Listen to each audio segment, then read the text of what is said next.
Hello, okay. I'm going to do a bit of poetry for you now. I think he's going to do it. If you're watching upstairs, can you turn the music down? Yeah, sorry I'm a bit late. Fridays aren't very good for me. We end up getting all our scrap metal together on a Friday afternoon, and we divvy it up, and instead of divvying the money between us, we spend it on beer. So that's where I've been so far. So right, my name's AP Staunton, and you probably know that 1916 was the year of the Irish uprising, and my parents are Irish, and an uncle of mine asked me to if I could write a poem about my the first time I became aware of what 1916 was and its significance. So I wrote this poem about 1916. Down behind the communal garages, our knees were scabbed and scarred, badges of honour to 10-year-old savages, earned in chassis of burnt-out cars. There, on the side of a wall, 1916 had been daubed in emulsion. To us kids, it meant nothing at all, and to find out, we had no compulsion. It was a circular 9, like a giant comma, and the 6 was rotund as well. Against all the rules Sister Immaculate Madonna taught in those handwriting classes from hell. It was similar to a giant 1690 I'd seen in another part of town, on the gable end of a property emptied before an our street versus your street showdown. Then one day, the old fella explained, 1916 was the year we stood up for ourselves. Down on Dublin, the shells rained, and the GPO was shook to its shelves. Son, we tired of crawling on our belly, so we took that one step beyond. Surely you've heard me talk of Connolly. I said, yeah, he's great in James Bond. But this was Liverpool 1972, and my dad had been over here years, and what he was on about, I never had a clue. But it was the first time I ever saw him shed tears. Thanks. That's that one.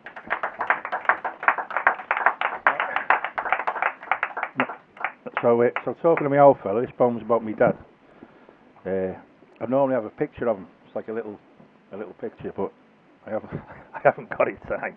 So if you can imagine that I'm holding this little tiny picture up of my dad. What does he look like? Well, he's very handsome. Obviously, you know. Yeah. So this is about my dad, and I know that he'll be looking down on me tonight, smiling, giving me the thumbs up. I know that for a fact because he's on the roof nicking the lead at the moment. So anyway, this is about my dad. And you've got to imagine that's a little picture of him. It's called Picture This. This is a man who in 1963 from County Louth was forced to flee. With a pregnant girl, they were not wed. Priests outraged. Riot acts read. They shipped up in the south end of Liverpool 8 for the Chinese and Africans, more Irish mates. This is a man who stood like an animal in a pen to get a day's work at Gladstone Dock 10. If he kicked up a fuss at the graft and the pay, well, he wouldn't get picked for the shift the next day. So he took it on the chin and acted dumb to pay the rent on a 2-room slum. This is a man who worked his way up with friendship, loyalty, the occasional headbutt. This is a man who left life on the longshore for faraway ports in South America and Singapore. This is a man whose hair started to bleach after lying 2 days drunk on Waikiki Beach. This is a man who came home to organise after learning the man who stands alone is the man who dies. This is a man who challenged the bosses at Cunard, Campbell Laird's, John West's, John Ross's. Strikes were called and everyone was out. No scabs, no black legs. This union had clout. They scrapped the cages for decent working practices. 100 years too late. A flipping fact, that is. This is a man who in Toxtis 81 said, son, put down that petrol bomb. The police are too powerful. Thatcher's personal guard. Corrupt from the bobby on the beat, right up to Scotland Yard. This is a man who waved me farewell as the industry died and the union fell. I roamed far and wide, for I've been shown how to make a living by the sweat of your brow. With the swing of a pick and a well-heeled spade, foundations for the rest of my life were laid. This is a man who lived by his own scripture and taught me always, always to see the bigger picture. Thank you.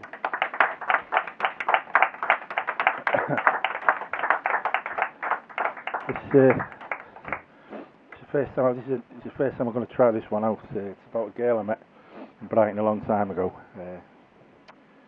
I just sums it all up. This. So. Not really nice Brighton. Oh, the nuns taught me. Yeah, that's like Right. I met her at a boozer up by Brighton Station. She was shouting the odds about the state of the nation. It was just a cursory glance, but I thought, aye, I'll take a chance. I left my Guinness settling on the bar, sauntered over in my high-vis vest and boots covered in tar, and she said, ta-da. 2 pints later, she came over and tapped me on my sunburnt shoulder, tight as a drum. And she said, Scum, do you fancy a drink in the rising sun? I said, all right, I'll just finish this one. She was studying politics up at Sussex Uni. Yeah, I'm middle class, so fucking sue me. So I said, are your leanings red? And she said, I feel for the working classes. We've got to get you up off your arses and to fight with all your might this malaise, this blight. So I said, oh, you're a Tory then, right? She said, I'd love to knock around with scum like you. You can show me all the things that scum go through. I said, a word to the wise, open your eyes. You can't fucking photosynthesize sniffing glue or necking 10 cans of Carlsberg special brew.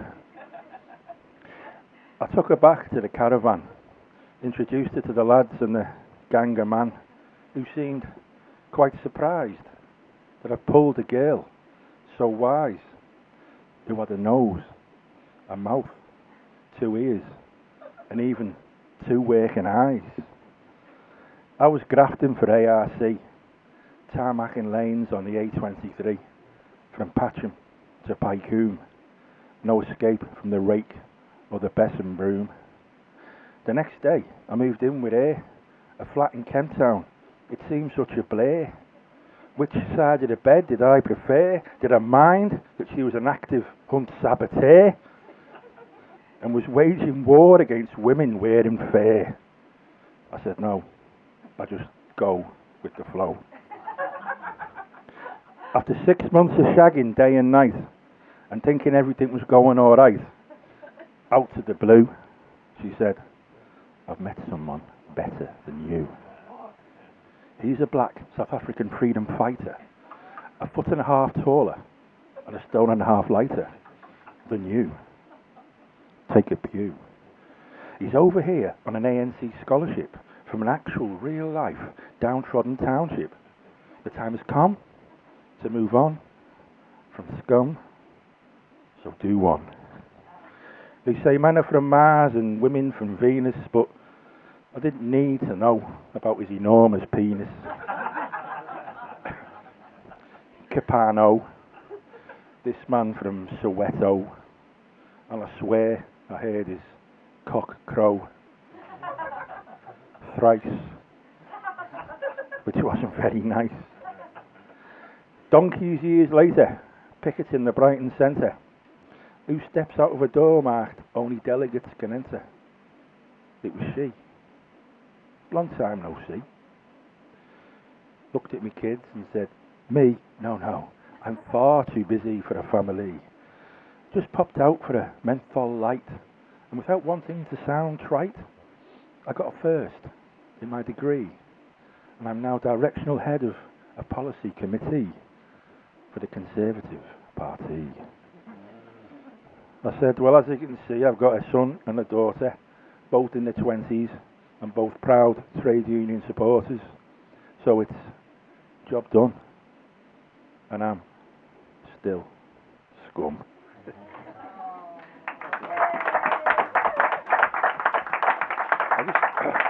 I'll just do one more now, because I like this one. It's a good one. It's about the because I believe poetry should be for everyone, and not just just toffs and stuff like that. And I believe toilets as well should be for everyone. Everyone should have access to a toilet, And this poem is about two people who didn't believe that toilets should be for everyone, and they probably don't believe that poetry should be for everyone either. Now, before I do it, I was lagging their loft, right? And people think I say slagging their loft, but it's lagging, right? Because I think, imagine you had a job slagging a loft. Wouldn't it be good? You just go up a ladder, open the thing, and look in and go, that's crap, innit? Yeah. Well, look, but you got a Christmas tree and a photograph album, So it's actually lagging. It's not slagging. Okay. So this poem's called Punting Percy at the Porcelain. For a couple of toffs, I was lagging their loft, the size of a polo pitch, with thick fiberglass of a superior class. There wasn't a part of me that didn't itch. Now I had it, full bladder, so climbed down the ladder, left the hatch open like the barn I was born in. Desperate for a pee, though it wasn't through tea. I hadn't been offered a cup all morning. And right there I saw a note taped to the door saying, tradesman, use the toilet downstairs.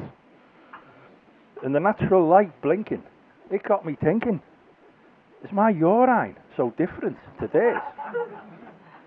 Ignoring the sign, I crossed over the line and entered the master bathroom.